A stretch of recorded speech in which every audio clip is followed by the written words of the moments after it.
Assalamualaikum warahmatullahi wabarakatuh. Kali ini mau saya jelaskan bagaimana cara menggunakan atau menganalisis kisi-kisi soal yang ada. Yang pertama yang harus diperhatikan mulai dari kolom pertama, kompetensi dasar, indikator pencapaian kompetensi, materi pokok, indikator soal. Kemudian yang perlu saya tekankan di sini yaitu pada materi pokok dan indikator soal. Dua ini wajib dianalisis ya, sehingga Anda benar-benar bisa dapat memprediksi soal yang akan diujikan nanti. Oke, langsung saja kita mulai dari yang pertama. Yang akan saya jelaskan nanti adalah sudah langsung mewakili kelima kisi-kisi yang ada. Yang pertama, kita di materi pokoknya adalah kesetimbangan kimia, kemudian indikator soalnya disajikan pernyataan tentang reaksi reversibel beserta didik menentukan pernyataan yang benar. Berarti ada kata kunci di sini yaitu kata reversibel ya. Apa itu reaksi reversibel? Nah, ini akan saya bahas. Reaksi reversibel itu ditandai dengan arah panah ke kiri dan arah panah ke kanan. Di dalam kimia, reaksi itu dikenal ada dua jenis, yaitu reaksi searah dan reaksi bolak-balik. Kira-kira dari dua pernyataan ini, mana yang merupakan reaksi bolak-balik? Yang ini ya, karena tandanya arah ke kiri dan arah ke kanan, sehingga dapat disimpulkan bahwa reaksi reversibel itu reaksinya dapat bolak-balik. Kemudian yang kedua, reaksi reversibel itu atau reaksi kesetimbangan itu dapat berlangsung secara setimbang. Kemudian ada satu titik atau waktu di mana reaksi pembentukan produk dan reaksi kembalinya menjadi pereaksi atau reaktan itu laju reaksinya sama. Dengan kata lain bahwa V1 itu sama dengan V2. Ini perlu diingat. Yang berikut juga adalah jenis reaksi kesetimbangan. Untuk jenis reaksi kesetimbangan ini ada dua. Ada kesetimbangan homogen dan ada kesetimbangan heterogen. Kalau yang homogen itu dia memiliki satu jenis wujud gas dalam suatu persamaan reaksi kimia. Contohnya seperti ini ya.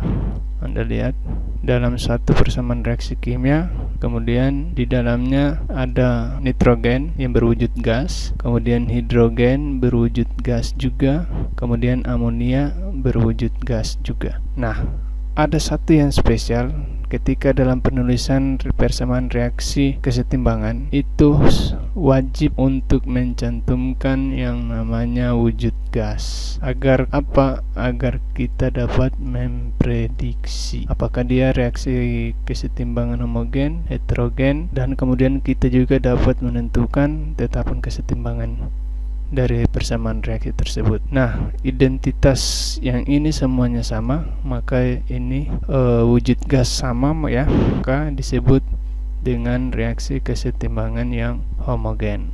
Kemudian reaksi kesetimbangan heterogen.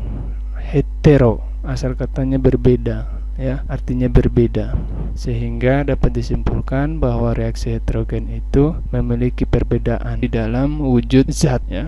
Karbon wujud solid, H2O wujudnya gas, kemudian karbon monoksida wujudnya gas, gas hidrogen ini hidrogen wujudnya gas ya. Kalau Anda sudah expert, sudah pro, maka Anda bisa memprediksi. Contohnya adalah H2. H2 ini di alam akan selalu wujudnya gas. Jadi ada zat-zat tertentu bisa Anda tahu apakah dia wujudnya gas, padat, cair, tanpa disertai dengan keterangan wujud gas. Jadi ada 4 ya.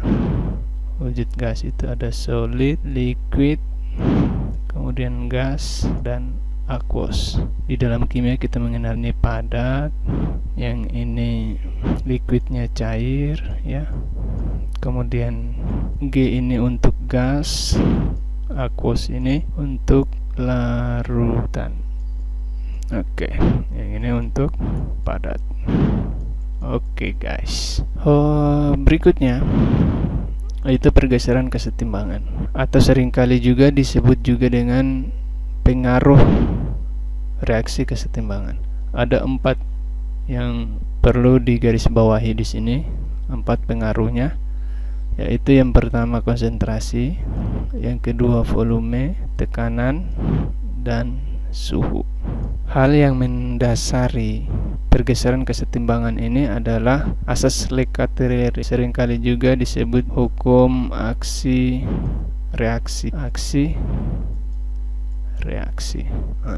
Bagaimana terhadap persamaan kesetimbangan dilihat dari pengaruh reaksi. Jika suatu sistem kesetimbangan atau suatu persamaan reaksi, ya, ada produk, ya, katakanlah gini, A tambah B bereaksi menjadi C. Saya tidak tulis saya tidak tulis wujudnya juga karena agak susah menulis dengan mouse. Lanjut sampai di situ. Jika suatu kesetimbangan kita tambahkan konsentrasi pada zat sebelah kiri, maka kesetimbangan akan bergeser dari arah penambahan. Jadi kesetimbangannya akan bergeser ke arah produk. Tapi jika salah satu komponen dikurangi, katakanlah yang ini dikurangi, maka kesetimbangan akan bergeser ke arah yang berkurang tadi. Dia akan bergeser ke kiri, gitu.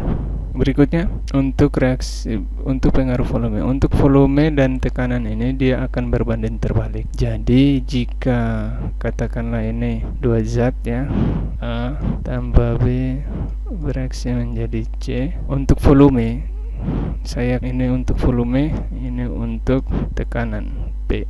Jika V ini, jika A ditambahkan, ya, volumenya, maka reaksi akan bergeser pada koefisien yang lebih besar. Antara A dan B ini 1, di sini ada 3. Jadi yang lebih besar adalah C. Sebaliknya, kalau volume ditambahkan, maka tekanannya itu sudah pasti akan turun, ya. Artinya jika tekanannya turun, maka reaksi pun akan bergeser ke arah yang koefisiennya lebih besar, sama. Tapi jika volumenya itu diturunkan, katakanlah ini diturunkan, ya, yang ini diturunkan, maka volume akan bergeser ke arah yang koefisiennya lebih kecil. Tekanan berarti tekanannya dinaikkan.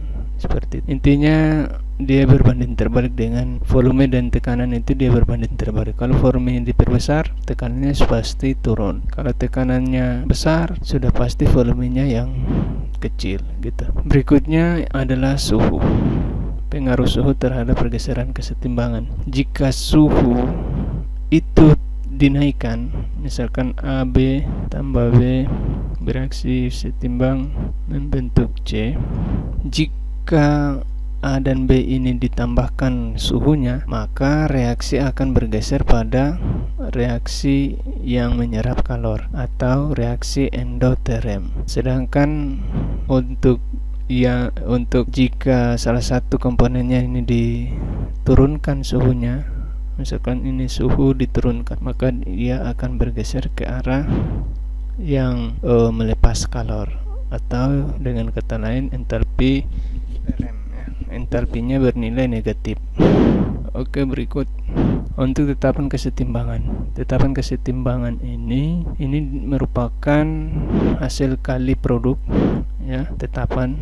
Jadi setiap reaksi kesetimbangan itu ternyata punya satu nilai ketetapan. Jika yang dinyatakan dengan K, ya, artinya apa? Untuk tetapan kesetimbangan secara detailnya, bahwa K ini mempunyai nilai yang semuanya sama, itu merupakan hasil kali produk dibagi dengan reaksi dipangkatkan koefisiennya masing-masing. Jadi bisa ditulis K sama dengan C ditambah dengan dipangkatkan R dikali hasil kali konsentrasi produk pangkatkan koefisien masing-masing dibagi dengan konsentrasi P reaksi dipangkatkan P. Ini yang disebut dengan koefisien ya, koefisien ini. Kemudian diberikan dengan angka B dipangkatkan dengan Q. Oke, saya pikir cukup sampai di situ dulu. Tentu pembahasan materi ini sudah mencakup 5 kisi-kisi soal yang ada. Silakan Anda pelajari. Semoga kalian mendapatkan nilai yang maksimal. Oke. Assalamualaikum warahmatullahi wabarakatuh.